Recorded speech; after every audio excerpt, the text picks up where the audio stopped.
Hello and good afternoon. We're going to give folks just a few minutes to join in. Thank you for tuning in today. Really excited to dive into this topic with Nicole. You know, there's so many versions of retail businesses out there, but there's definitely some principles that Nicole can help you lock in and apply to your specific business, tried and true. So thanks for taking the time. And I just want to encourage you from the beginning, come in and introduce yourself. Let us know what type of business you're running. Where you're located is always really interesting as well. And I'm going to come over here to the chat to get that going. Hey there and welcome. My name is Stephanie and I will be moderating on behalf of Novo. Really grateful to be here today with Nicole and offering you all this resource that we could not provide without the brilliant expertise, the years and years of experience, and the willingness to share that Nicole and her peers demonstrate by being part of this. And just really grateful to you all as well for being here to make this a richer conversation. You can continue to do that by putting your questions, what brings you here today, into the chat, maybe what your goals are for this year. We're right kind of in the middle. It's a great time to look back and forward, right? So again, this is your space to share your ideas, ask your questions, and keep building your business. I'm gonna come over here and say, welcome Kelly, welcome Gabriel. All right.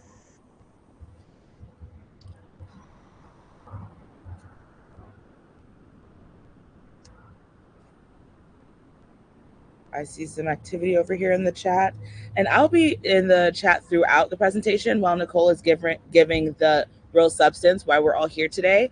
And so please do share while we go and flow. And without further ado, I want to pass it over to Nicole, but just first by saying thank you, and I hope you're having a good day today. How is it over on the West Coast? It's going well. A little bit partly cloudy today. It's been kind of a strange weather the past couple of days, but it's been well. Today's good. Sounds like going to be like a decent sunny day today. So loving it. Brilliant, Well, brilliant. thank you. Oh, sorry. Well, thank you, Stephanie. This is great. Thanks for having me. I really appreciate the opportunity from Novo, and welcome to everyone who's there. So today we're going to talk about the retail profit playbook. So I know there's a lot of things going on with inventory. If you're any type of retail business, no matter how large or small you are, you're dealing with tariffs, you're dealing with your suppliers, wholesalers, you're dealing with sourcing your product and what to do with inventory, how to make it move faster to get that, ever so loving, wonderful profits, and also have more money to free up to get more inventory and to do more things with your business. So what I'm going to do today is I'm going to give a different bit approach of how you can actually increase your sales. What happened to worry about buying more? Now, you do all have to buy inventory. Buying inventory does not stop. But if you want to make sure that you have more cash flow, it would make you actually increasing your sales without worrying about maybe you were going to buy inventory now and now because of the tariffs or things like that. You don't know what your plan should be. You need to wait a little longer. These strategies today will help you increase your sales. So there's things that large companies have been doing for years, but they've been keeping it to themselves. I'm going to show you those insider secrets today. So one thing is that you'll be mute by default, so you're gonna be muted. So I can't hear you or see you right now. So right now I can only see the presentation. I can't see the chat. That's what Stephanie's here. So use reaction so she knows what's going on, and be prepared to take notes because there's gonna be a lot of information. And then ask questions in the chat. So I won't be able to see the chat right now, but I will see the chat towards the end, and we're gonna have a whole question and answer period. So you won't forget anything. Put the questions in the chat. If something's some kind of pertinent and Stephanie thinks I need to answer right now, she might bring it up right now. But make sure right now to use the chat to have a hold for your questions for the end of the presentation. Well, we'll be coming off the screen and we'll be talking to you guys and answering your questions for you. Okay.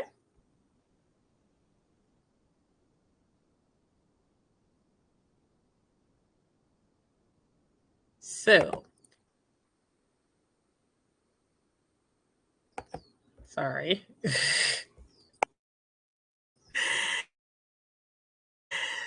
So, I don't know what you guys can see. My computer's weird right now. There we go.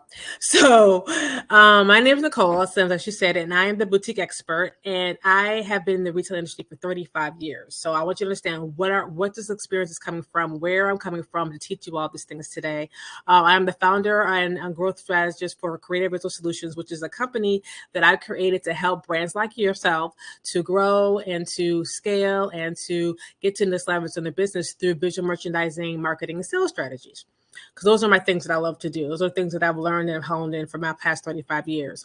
So I've held almost every position in the field, and I mean almost every. I was a stock person, I was a salesperson, I was a store manager, a district manager, regional manager, things in between. So I know all different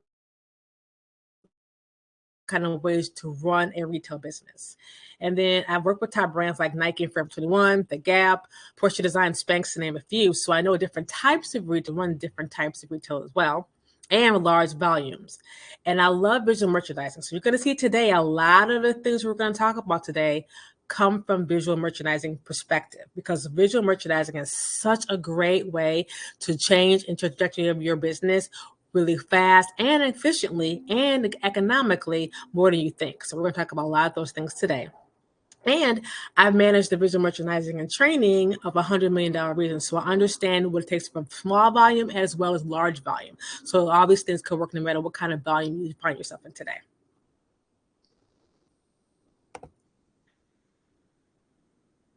Okay, so the 4 things we're going to talk about today are to drive your sales without worrying about buying more inventory, are using your KPIs, product placement, which is that visual merchandising aspect, pricing strategies, and then experience retail. Now, if you've been around for the past 6 months or 6 months to a year, you probably heard experience retail is a really huge trend. It's not going away. It's getting stronger. And we're going to talk about how you can affect that to actually boost your sales quickly.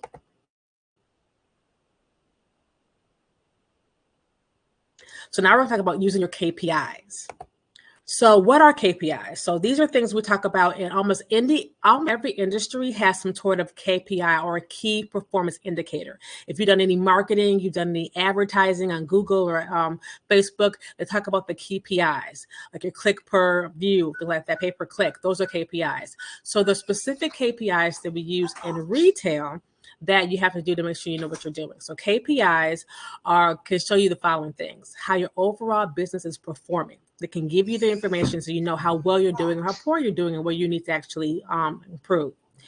It'll show you how well and fast your product is moving. So you might think you're doing well, or you might think your thing is selling too slowly, but if you look at your KPI, we'll talk about in a minute, I'm actually moving at a really nice pace, but you might be doing some other things to increase your sales. It also can tell you how many sales a day you're actually getting compared to your traffic. This is a huge one right now. You have to understand, you might have a lot of people coming to your store, but you're not getting enough sales based on that traffic and what we can do to affect that. And then also tells you how much you're selling these customers. Another big one. So how much is your customer average? What are they buying from you every time they buy from you? And that's really important to show you how much you can actually affect your sales just by raising that amount. So that brings us to the trade KPIs you want to track. Again, there are so many KPIs you could do in business and do in retail. And most boutique owners and fashion brand owners and small retailers think about sales and traffic, and then profits, of course. But there's a lot more you want to look into. So these are the main ones we're going to talk about today. Average dollar sale, or ADS, which is the dollar amount of your average. UPT, or unit per transaction, which is the average items you're selling per each sale. Conversion rate. This is the percentage of customers you convert, that's the name, from just looking on to actually buying from you. And then inventory turn, which is what we're talking about today mostly, is how the rate you're turning your inventory, how fast or how slow your inventory is turning for you.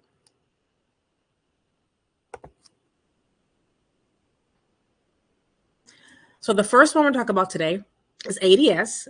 And so you want to write down, this is how you actually can calculate ADS, or average dollar per sale. Is your total sales divided by the number of transactions you have. So your total sales divided by number of transactions gives you your average dollar sale per customer. And you can increase your average dollar sale easily, increase your sales just by increasing your ADS. So you simple thing you could do right now, right away after you get off this call today, is try to sell at least a little bit more higher amount will increase your overall profits and sales. So the higher your average sale is, the more money you make, obviously more profits you're going to make. And we're going to show you some ways real quickly how you can actually increase your ADS today. So you want to use your staff. This is really key. So your staff is going to be really key for a lot of these points that we're talking about today. So whether you have a staff of 1 or a staff of 10, it's really important that you're using your staff to sell. Sales training is really, really important because this is how you increase your ADS really fast. This is when you sell more outfits, sell collections, and upsell. So for example, if you have a dress that is $75, but you also have another dress that's similar that's $150. The person coming in looking at the $75, but the $150 one would just meet their needs just as well. You want to make sure that you have a salesperson who's savvy enough and crafty enough and talented enough to sell them the $150 dress, thus increasing your average dollar right then and there, helping the customer get what they want, but obviously increasing the sale. Or you could do bundling products.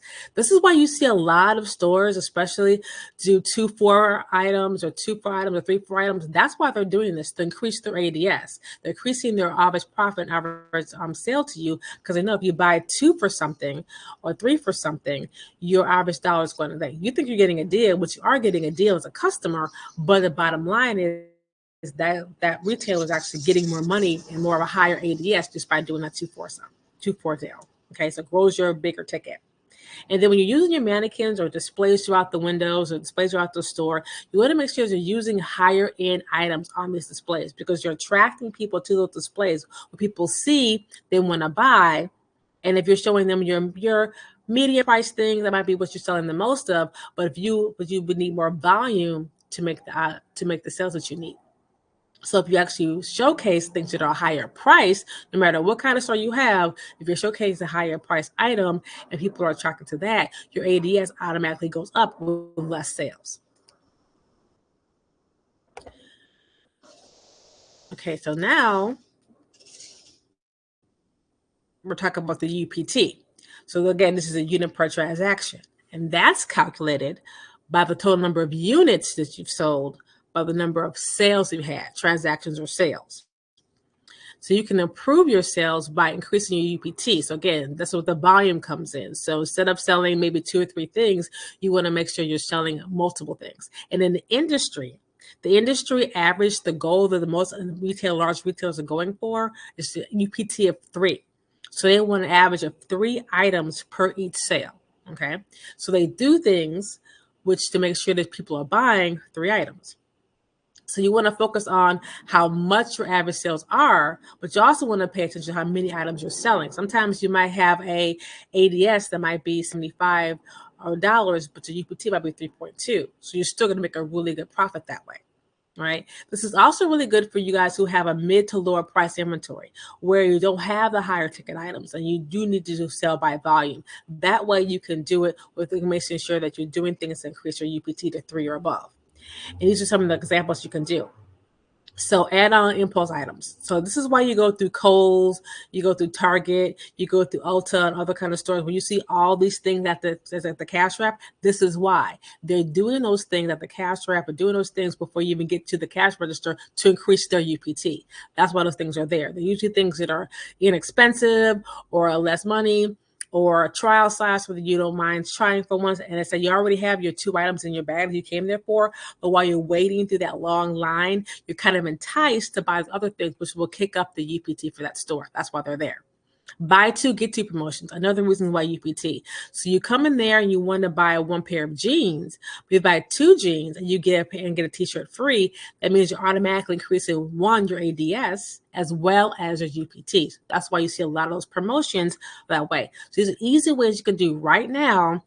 Go over back to your stores and see how you can do buy 2 fours, impulse items throughout your stores, and then you would make sure you have visual cues at your checkout. So this is also important. You want to make sure that customers know like these miniature items, these prices are there, so you call their attention. So signs, checkouts say, "Hey, special deal." If you go to Bath and Body Works, they have all of their miniatures 5 for $15 right at the checkout. They have signs pointing everywhere for you guys to know that. So there's signs telling you of these great deals, and it's a great way to add on to the sale.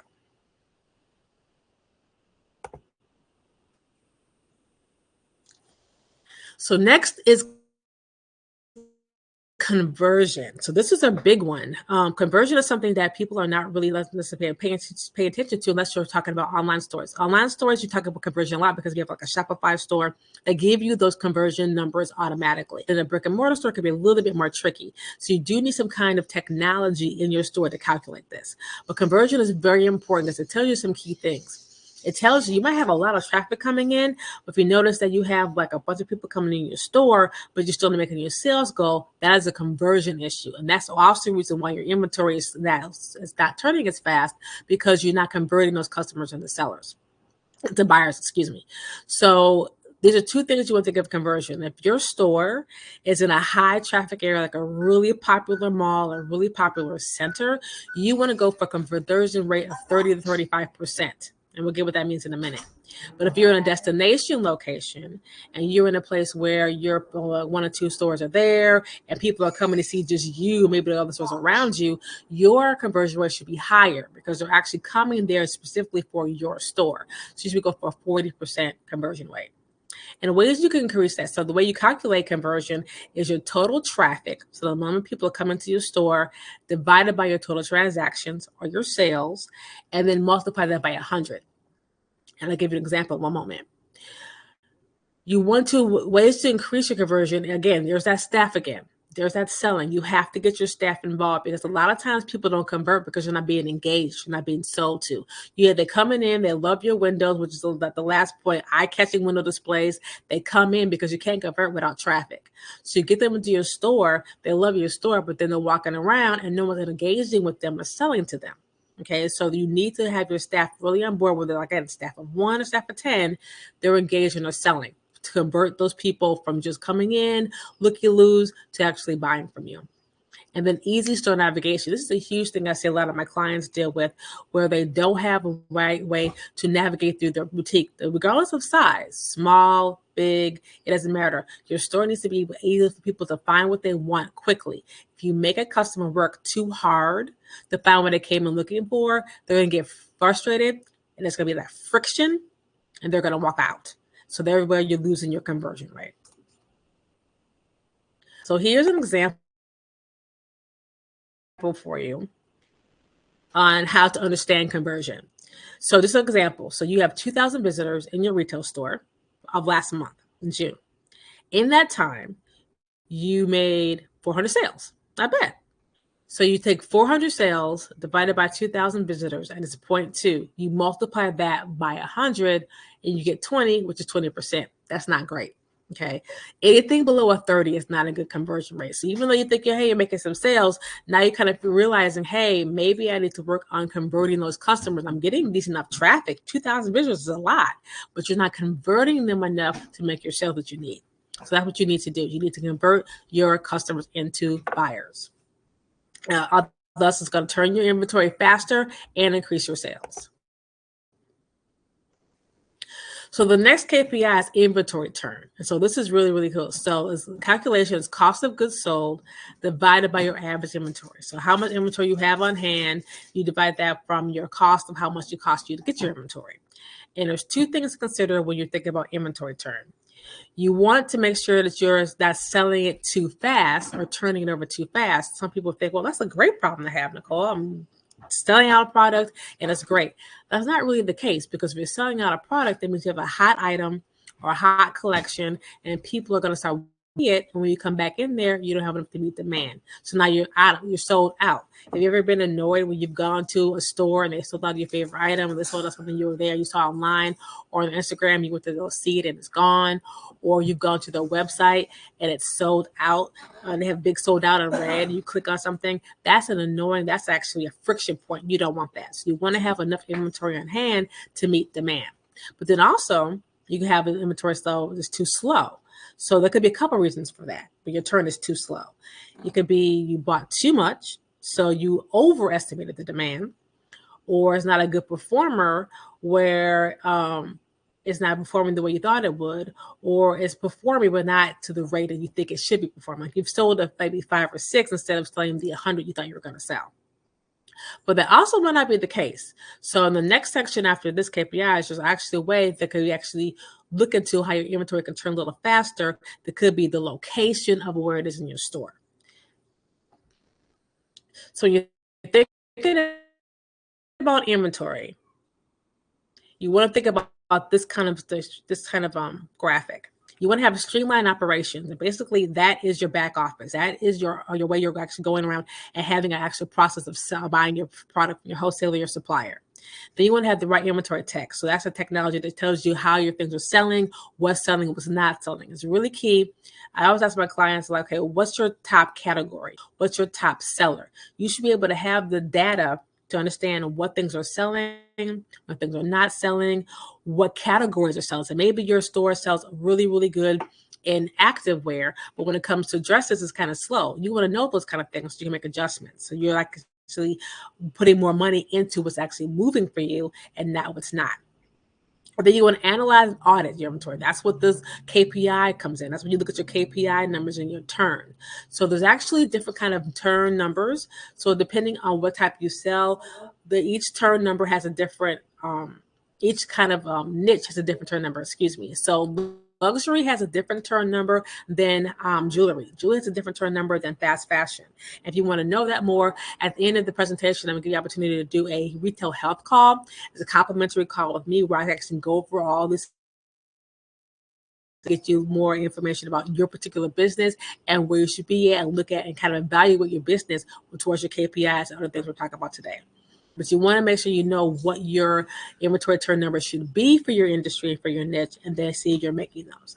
And then the next thing is the visuals and pricing, which we're going to talk about in the next part of the presentation. That's what we're going to concentrate on. These are things you can actually affect. So sometimes you have the tech that tells you what's going on, but your pricing and your visuals are something you can actually affect today to actually turn your inventory at a faster rate to get higher sales.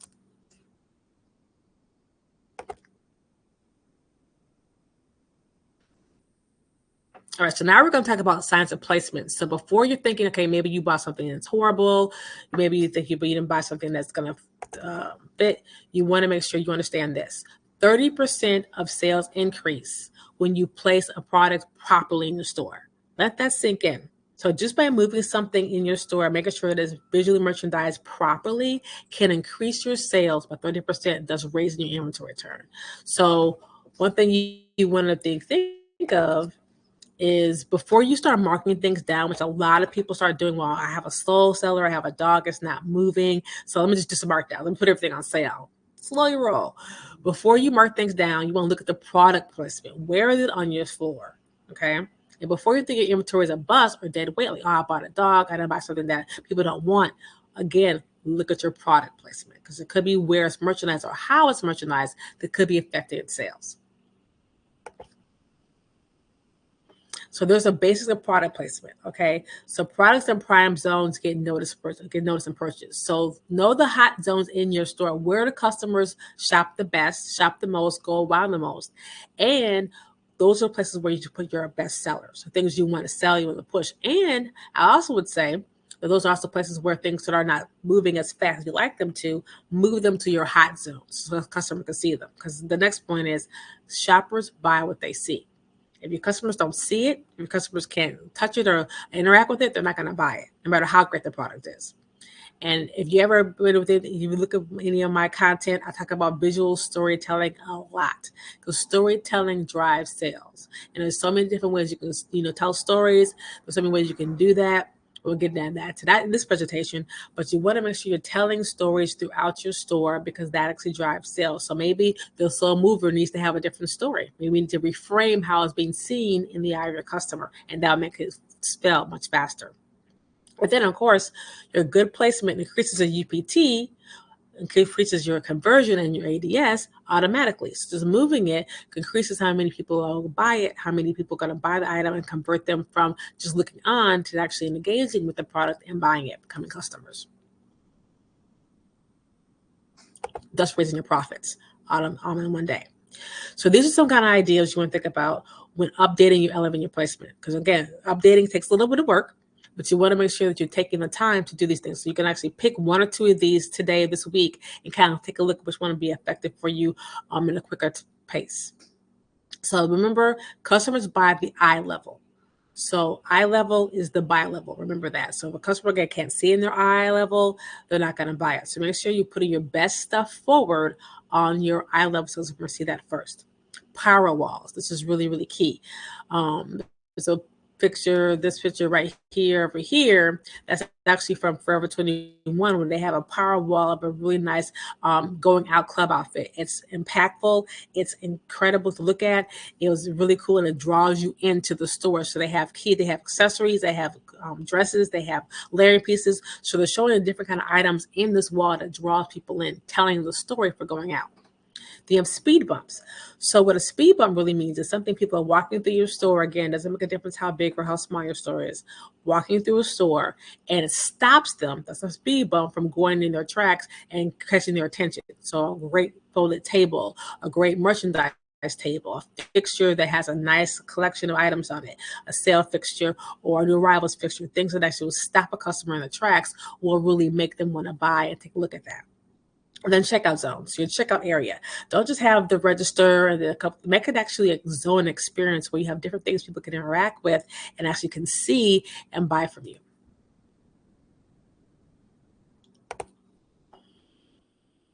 So rules for effective placement. So again, best sellers should be front and center. But if you have some inventory, if you look at your inventory numbers and you have certain things that are moving slowly, I would say your front and center should be turned to the ones that you really want to move through. So maybe rotate that, which is a big point, to rotate your low sellers into the front and your center to make them more visible for your customer.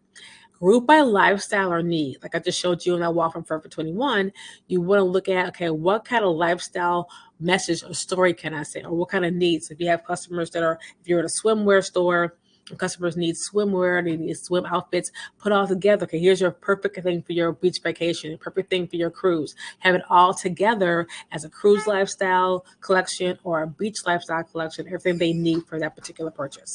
And then create focal points. So focal points are something like I talked about, that's a speed bump. A focal point is a place in your store around that allows you to put things together in a different way. So it actually is a focal area. It's different from everywhere else in your store that actually attracts them to that. All right. So number one key to success is making sure that you rotate, keeping your floor fresh. That's going to make the product feel fresh. You might have the merchandise on your floor for like a month and you're not selling it. You rotate it, keep it to the front, tell a different story, reframe it. Now something fresh and new for your customers. So this is really good for people who have repeat customers to keep it fresh and new, and also gives it a new light every time you move it.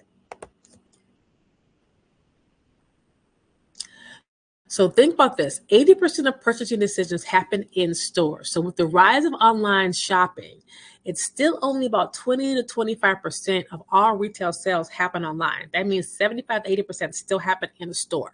So if you can get a customer in your store, you have a wonderful opportunity to sell to them and convert them to a customer. All right. So it's very important to think about that. Don't think because if your store, the brick and mortar is dead, because it's not. It's very much alive, but you have to think differently and strategically how to place your products to actually address your customer needs and increase your sales. So when you're doing these moves, you have to make sure that you're measuring. At what point of doing it if you don't get the results? Again, like I said, in that one map, you have to analyze your results. So you want to make sure that you're comparing the sales before and after you do a layout change. So when you're doing a layout, you'll go to the price of the area that's not really moving or the product not really moving, do all your KPIs, all of your numbers. And then once you do that move, then go back and check your numbers to see if your sales increased or your conversion increased. And then you want to make sure that, again, for number 2, that you track all your KPIs. So again, don't just look at sales, look at your profit, but look at, did your UPT go up? Did your ADS go up? Did your inventory turn? Are you turning faster based on the number that you're supposed to have? And if you didn't, okay, was there some more moves that was just another move to see what happens then? But if you did, keep doing moves like that to make sure you keep your sales increasing. And like I said earlier, having heat maps or hot zones. All right. Test certain sections of the area. So maybe, maybe you think your front of your store is a hot zone, but do you start doing things on your walls, find out your wall is your hot zone. And then making sure you're doing more of your important things, your key items on your wall instead of your front. But if you know that your front's your hot zone, you know that certain part of your store is a hot zone, making sure you're putting most of your really items you want to sell through there. Again, if things that are already moving, you know that you're popular sellers, maybe they don't need to be front and center. Maybe the ones that are slower moving need to be in those hot zones to ensure that they move faster and move quickly. So next we're going to talk about pricing strategies. So this is really key because a lot of times people, again, you have inventory, you're trying to, I need some cash flow. I need to get some more money in the door so I can get some more inventory, do some things, pay some bills, do what I have to do to run my business. So I'm going to just cut everything down on markdown. I'm going to put everything on sale. That is not how you're supposed to do things. Markdowns are strategic, and doing things or putting things on sale also needs to have a plan to it. And a lot of people end up losing profits because they're so quick to mark things down. So the importance of pricing to sell inventory is very, very clear. So you have to have a sound pricing strategy, okay? So to create high inventory turnover. So it's a very delicate balance, all right? Because your margin is very important. You're there to make a profit, not just there to make sales. You're there to make a profit, have money left over in the bank to build on, to grow on, to build your wealth. That's why you're in business. So your pricing strategy encourages and ensures that you have that. And also customer perception, because pricing dictates to a customer who you are as a brand. If your everything is a high price, then they're going to think your things are more quality, higher quality, well made. But if they're a lower price, which there's nothing wrong with the low price, but you want to make sure when people see the low price, they know that it's more of a fast fashion or it's more of a lower quality item, which is fine, but you want to make sure that's what you want them to think. And of course, if you're in between pricing, people think that as well. So you want to make sure that your pricing is set in a way that also aligns with your brand messaging. And of course, keeps you profitable. So one thing about pricing, and if you haven't been reading a lot of the in the works, LinkedIn, and also in a lot of the trade magazines, trade articles, that a lot of big brands are announcing price increases because of these tariffs going on. But they're announcing them so the customers don't have a shock when they walk into their stores, because they want to make sure they're making more profits. So you could do the same thing as well. So the reason why they're doing that, because just lifting something from $95 to $110 increases your profits just that much. So you're selling the same item, you might be selling maybe a lower amount because you understand people are going to buy less because it's higher, but you're still keeping that profit margin safe.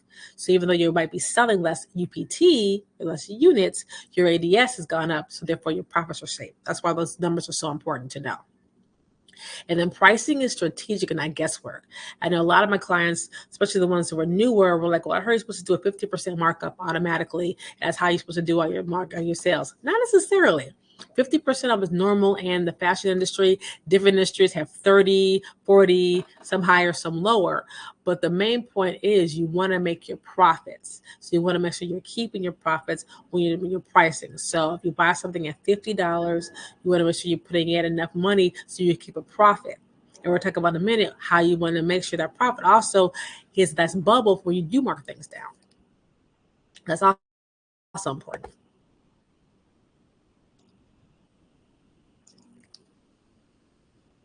So that's pricing options. So I'm not going to go into too much detail of these. Again, if you want to go in more detail how we can do some pricing options for your particular business, scan that barcode at the end. We can do that complimentary retail health call and go over these things. But I want to give you some ideas of how you can actually affect your inventory, affect your sales with some different kind of pricing strategies. So first, plan promotions versus constant discounts. Like I said earlier in this part of the presentation, Don't be too quick to discount things. Don't be too quick to just cut things in half. That's not how you want to make money. That's not how you want to do things. You want to plan promotions. For example, right now, Macy's is having their Black Friday and July sale started today. That was a planned promotion. And they know they're going to have signs everywhere in the stores that say Black Friday and July, Black Friday sales. And so people understand when something's Black Friday, it's a huge price reduction. It's a great deal, great sale. So they're going that. But they had this planned at the beginning of the year. This doesn't come out of nowhere, right? They had this plan at the beginning of the year that in July they're going to have this sale. So you want to do the same thing. You want to do certain things that are obvious, like a big summer sale, end of the year sale, 4th of July sale. Those things always come with you. But you also want to be strategic and come up with some other promotions that you want to come up with. Maybe you see that you do need to have a promotion and you know you can afford it right in the beginning, right before back to school. You want to do a nice big sale. Give it a really cool, fun, cool name. Like getting ready for last ditch summer sale, something like that. So you're doing something that makes it look promotional, but it's planned in your budget, so you keep it so the customer's attracted to it. The customer wants to buy from you, and you're keeping your profits intact. Loyalty rewards. This is really big. If you notice, a lot of companies, I'm part of like 5 loyalty rewards myself. A lot of companies are doing these loyalty cards and VIP cards. So it's so important because what happens, one, it retains customers. Customers know that they get certain perks, and you can sell them full price items because if I sell, get my full price, like if I spend enough money in Ulta, for example, I get a certain amount of money, certain amount of points towards free items when much I sell. Sometimes I buy things on sale, sometimes I don't. But I know I'm getting points towards something free and later on. So you can create that loyalty thing. Say, hey, if you spend $200 today, you get 2 times the points today. So you're increasing your sales, you're increasing your PT and your ADS, and you're getting a loyal customer because they know, hey, I'm going to get 2 times the points. I know at the end of the month, I'll have points to get something free or something reduced.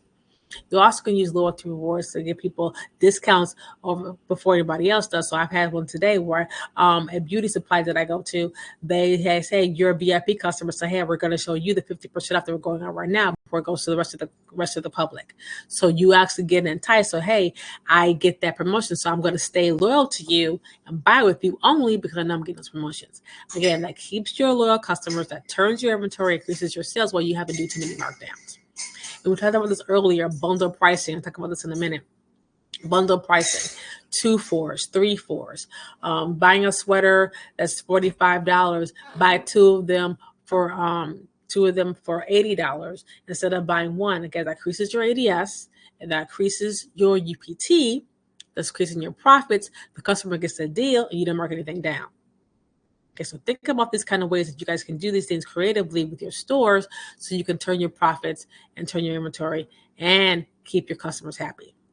Gift for purchase, same kind of idea. So if you spend $300 today, you get this free handbag, or you get this free wallet, or you get this free jewelry, or you get this free sunglasses, like that. So again, you just got a $300 sale, but they know they're getting a $150 pair of sunglasses, so you can actually eat that as part of your profit.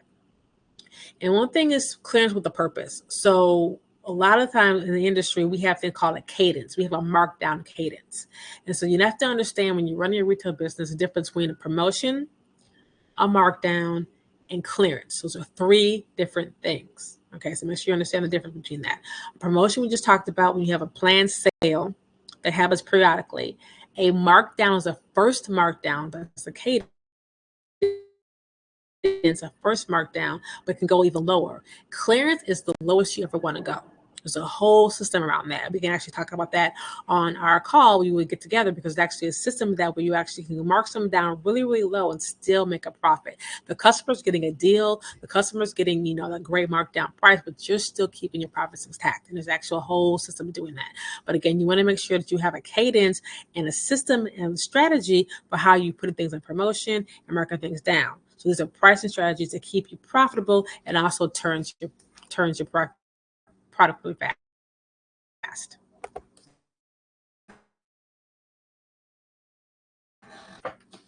So this is with pricing, which a lot of stores do this as well. So you want to offer a good, better, best.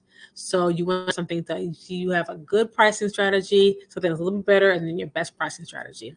It creates choice. So you're not marking anything down. You're not doing anything on sale. These are regular priced items, but it gives a customer a choice, which actually drives them to actually spend more with you. So this is a clear example of, you have a good, it would be an essential t-shirt. It's cotton. It's $25. It's basic color and very basic cut, classic cut. So something that someone goes into, real essential for them. A better model would be a modal t-shirt, softer fabric, on-trend colors, a little more trendy, better feel, so it's a little bit higher price. Someone's willing to pay for that. But you have a designer tee that's silk blend, luxe feel, very exclusive. You don't have many of them, and it's $75. So these are all actually based on the worth of them to the customer. So a classic cotton tee worth $25, and if you want to get 3 of them, you can get 3 for $70. Okay, and that's something that you can get for a bundle. We could do a modal t-shirt. You get 2 for $80. All right, or you can do the $75 one. So you want to get 2 for they say, hey, $75, but then they will be willing, hey, for the same price to get 3 t-shirts, you can get this, plus you can get a accessory item. And so you're building up your ADS, you're building up your UPT, but you're not marking anything down. Customers feel, hey, I can choose between the better one, get a little bit more bang for my buck, but also get something special, or I can get 3 of the classic one and come up with 3 great t-shirts. So that's how you want to think about things in your store. Again, this could be anything. It doesn't have to be clothing, it could be jewelry, it could be accessories, but you want to think about the way you can do a good, better, best, and you decide what that's going to be, but you present it to a customer in a way that makes them feel special and give them a choice, which is going to increase your sales.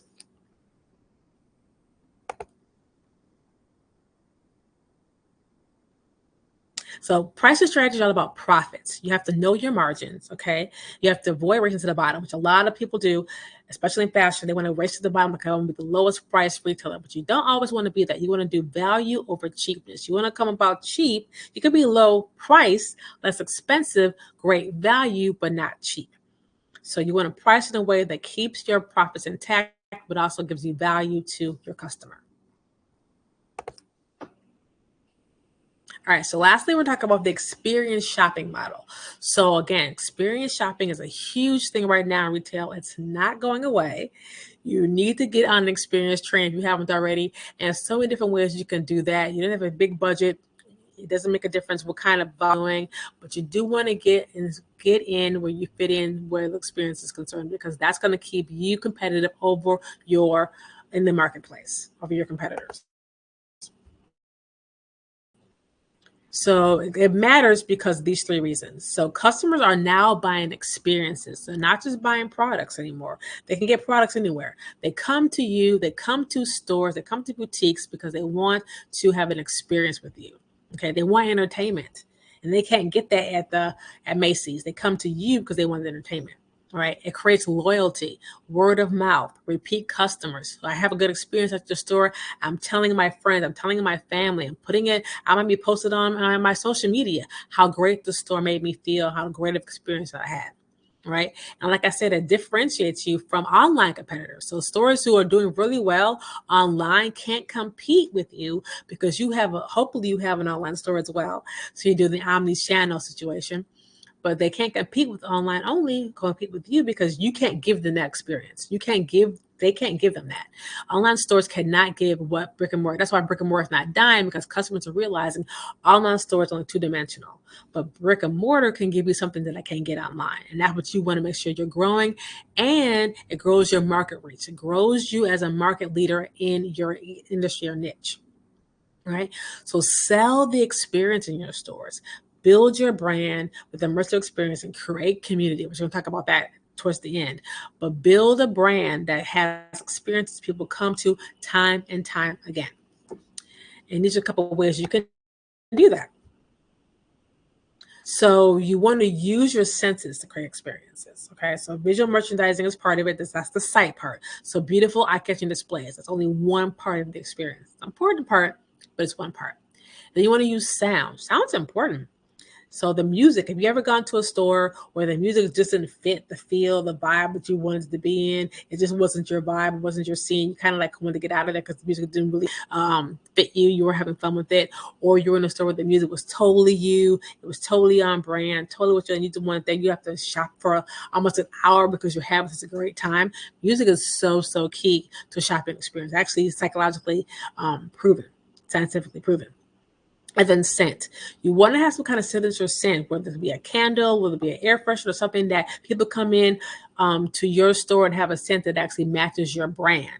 So you can create signature scents. You can buy signature scents from wholesalers. You can do things where they come in and you know that this place smells so great. It feels like a beach place in here. It feels like luxury in here. It feels warm and cozy in here. I love coming here and get my makeup products. I love coming here and getting my shoes because it feels so luxe. All right. Part of that comes from the scent.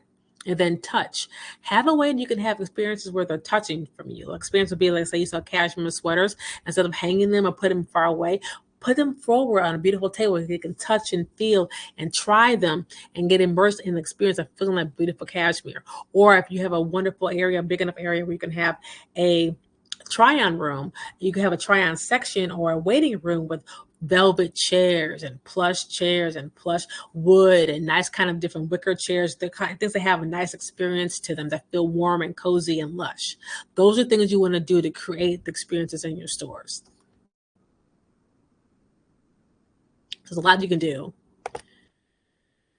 Okay. Okay. And so another part of it again is your customer experience with your team. I'll say it again. You have to make sure your team's involved in this. They are key to keeping the experience going in your stores. Again, team of one, team of you, team of 10. It doesn't matter. Make sure who's ever on that floor interacting with the customers understands the importance that they have to create an experience. So one, if you have regular customers, which are your successful ones, you always have regular customers come back and you do your job right. You will have regular customers. Know them by name. Learn them by name. Everyone in that store should know Mary. Mary comes here every first Tuesday of the month. She's a loyalty customer. She's a VIP. They should know her by name, by sight. And then you want to tailor recommendations. Don't just do, okay, we want to get rid of these jeans today, so everybody comes in and tells jeans. No, you want to tailor what the customer wants, what they need, to what you have in your store so they feel special and VIP. And this is what we did at Ann Taylor. When I worked for Ann Taylor, we had clientele, and we all had, all the associates and the managers had their own clientele book. We had a book. We had customers that we sold to on a regular basis, that we called. When we had sales, when we had new drops come in, new things come in, we called them, we emailed them, we let them know what was going on. We create that experience. They know they were VIP for our store. This is a chain store, and we did that. That's what makes Ann Taylor a step above the rest, because they do that and they think of their customers as clients, not just customers. To treat your customers the same way, make them feel special, and keep that experience going. Again, train your team customer service. They have to know how to sell. They have to know how to sell, and sell is not just convincing people what they don't want, is giving what they need and what they know they need, what they know they want, and making them feel good about it at the end of the day. That's what selling is. And then again, your team must sell the experience, not just their products. They're selling the audience of the store. They're selling the brand. They're selling the name. Whatever the experience you want to create in the store, your team is behind it and they're selling it as well.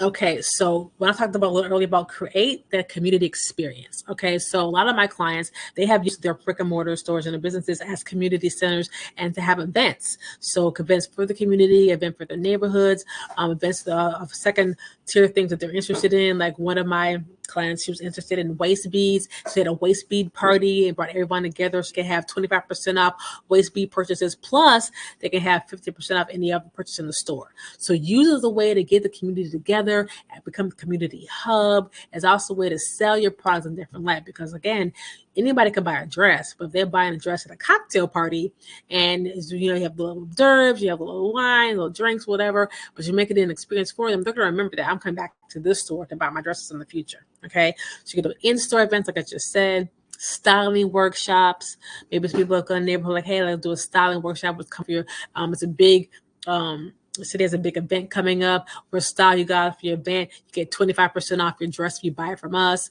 VIP nights, collaborations with other local brands. Okay, let's say you sell footwear, another brand sells the dresses. You guys collaborate the event together to sell your products together, so you both win. There's so many ways you create experiences, regardless of your size, regardless of what you sell, and regardless of your volume level. There's so many things you can do. All right.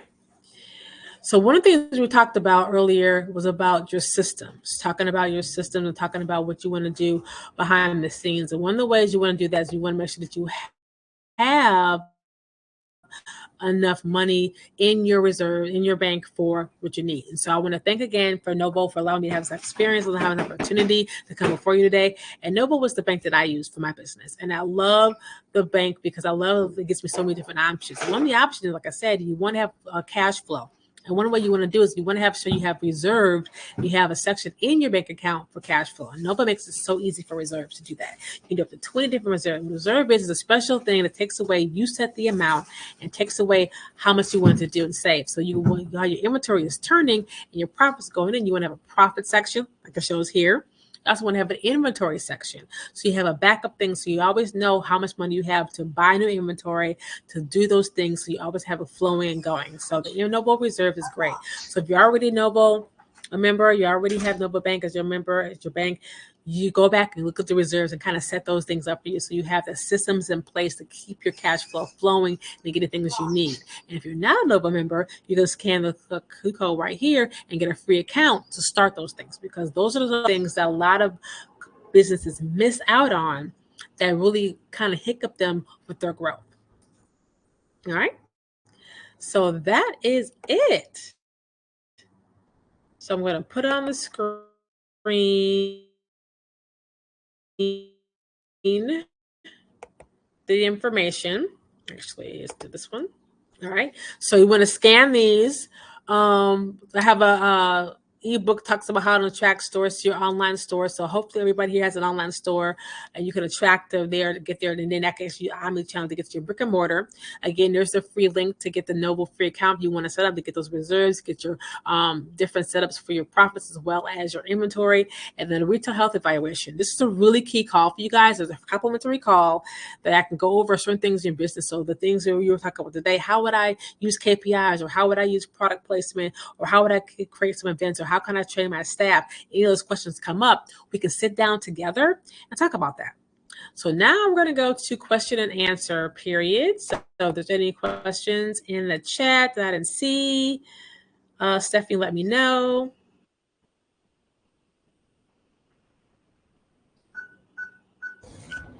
Thank you so much, Nicole. That was fantastic. Thank you.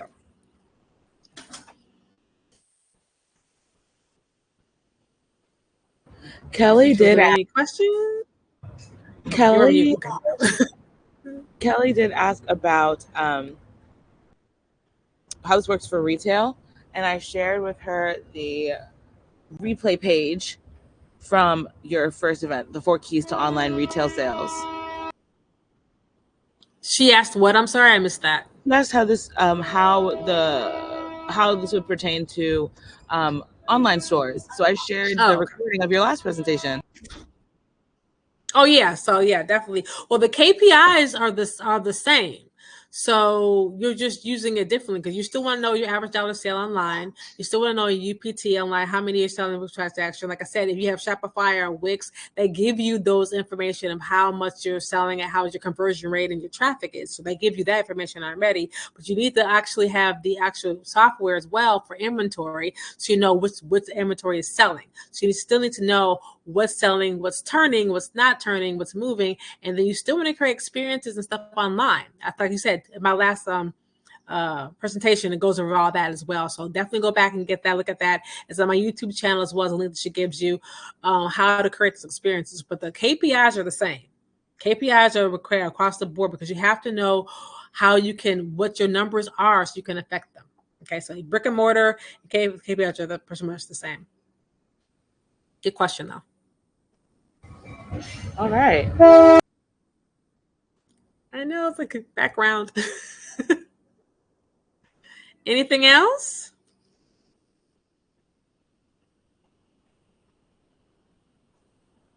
me see the chat. I was hoping we could take another look at the framework for improving the turns, and if you could also talk about how that relates to the online stores, or if that's just like more of a principle. No, yes. So let's see, go back. Sure.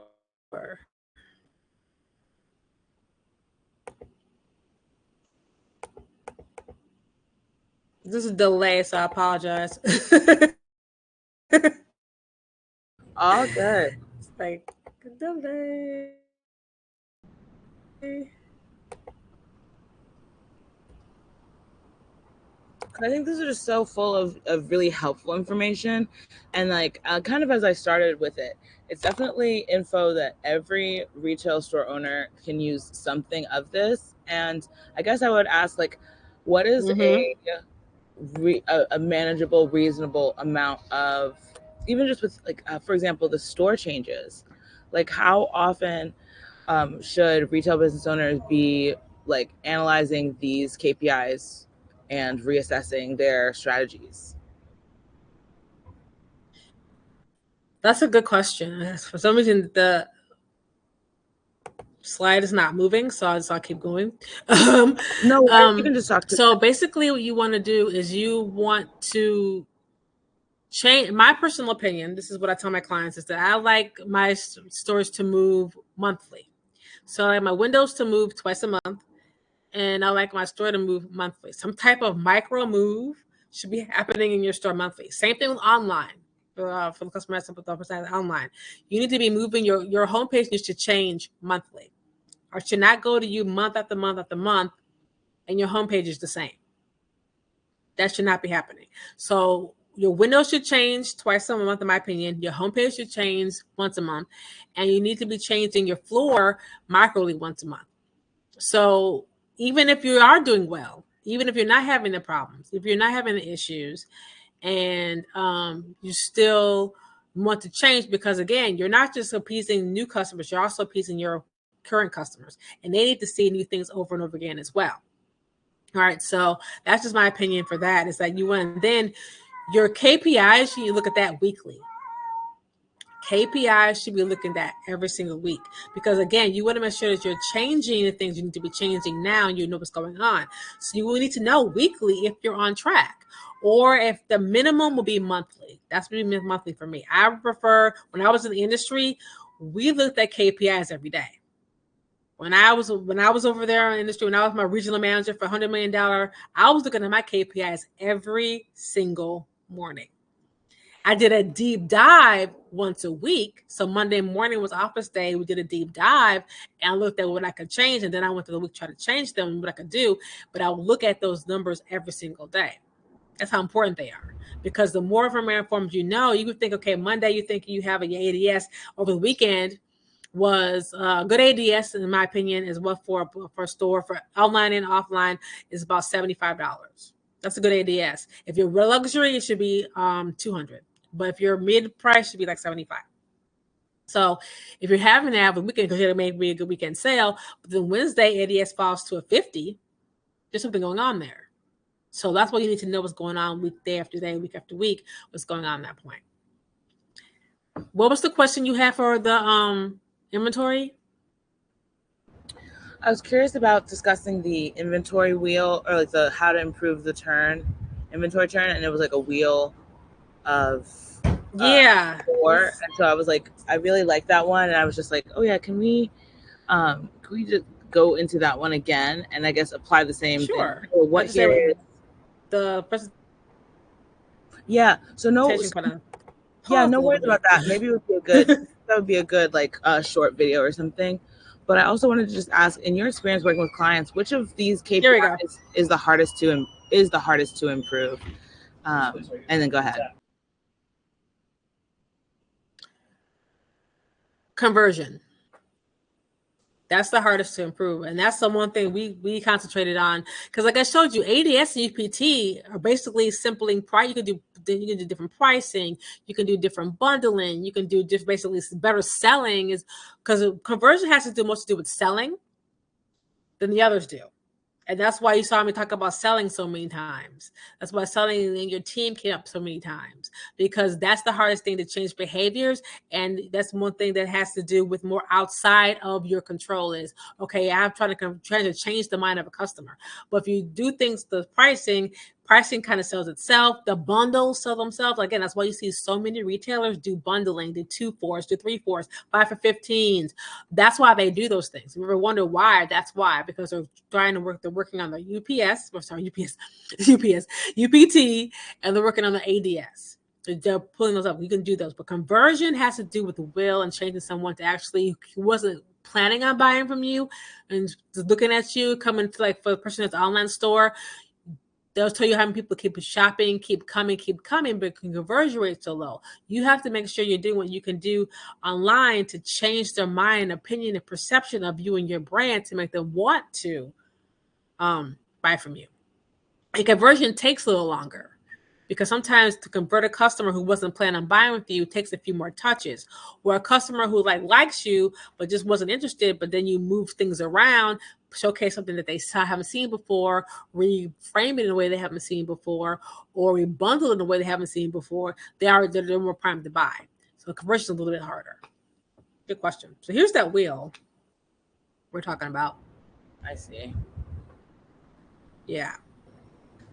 So the things that, like I said, the streamline operations, right inventory tech, that's where the Novo comes in to make sure you have the streamline of having your back office and having the cash flow that you need. So when you do these things, you're getting the money, you're getting the cash flow, you have somewhere to draw from to buy the inventory and things you need. Mm-hmm. Inventory tech, like I said, if you have Squarespace, if you have Square, you have Shopify, you have Stripe. These are things that are actually great tools that you need to actually show your inventory levels. Because again, some people, like my clients, I'll ask them that question, like I said earlier, what's your top selling item? They don't know. They just know they made $2,000 last week. And I go, that's not enough. You have to know what's selling, what's not selling, so you can make these things. Because again, you just bought a brand new collection. You know that your jacket's sold out, but you sell a bunch of dresses. But then you find out your customers don't like dresses. They like the jackets and they like your more athleisure wear. That changes your buying. So maybe I love dresses, but my customer doesn't like me for dresses. They like me for my athleisure wear. That's going to change your buying decisions. But you don't know that until you have those numbers and have that information. Then, of course, the bottom analyze and audit. So like I said, what's your top sellers? What are your bottom sellers? And then after you've done the product moves, after you move things on your website as well, change the things how you come up on your website, how you show on your website, how you know what you feature on your homepage, what you don't. After you make these moves in your stores, then you go back and analyze the numbers, and then you make decisions. And of course, the visuals and pricing, that's the things you can affect right now. The quicker way to get some changes while you do work on the systems. Does that help? So much. Thank you.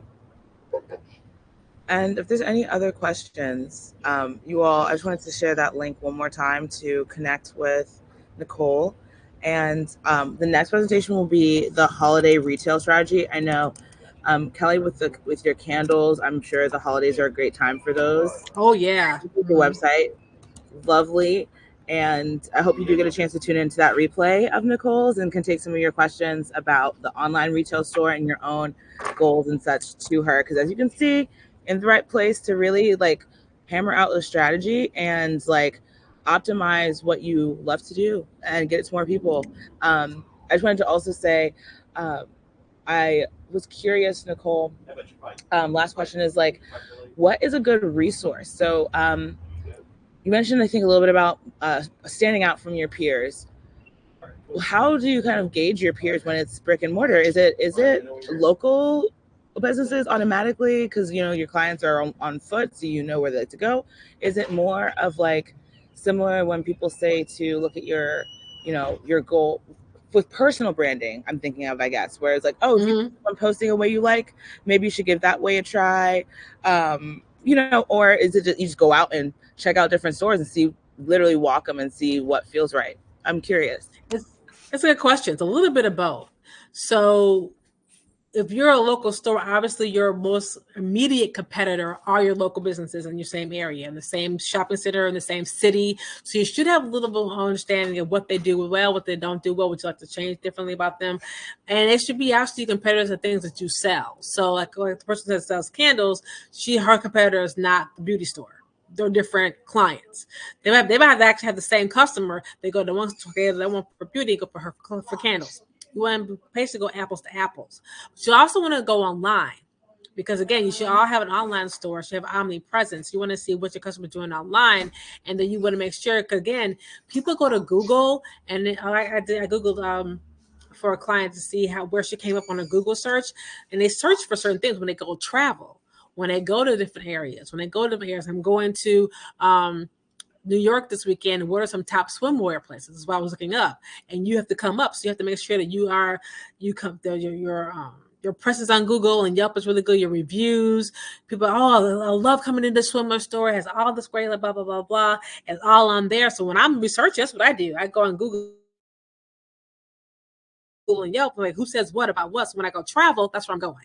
So you're doing all of that. You're doing your branding, your messaging, your experiences, how you show up online, everything. But you're competing micro first with your local, and then you're going macro more and more because that's how your brand stands out. That's how Google also will find you. The more things you do, the more people come online to talk about you, the more Google will put you up higher and higher and higher for searches.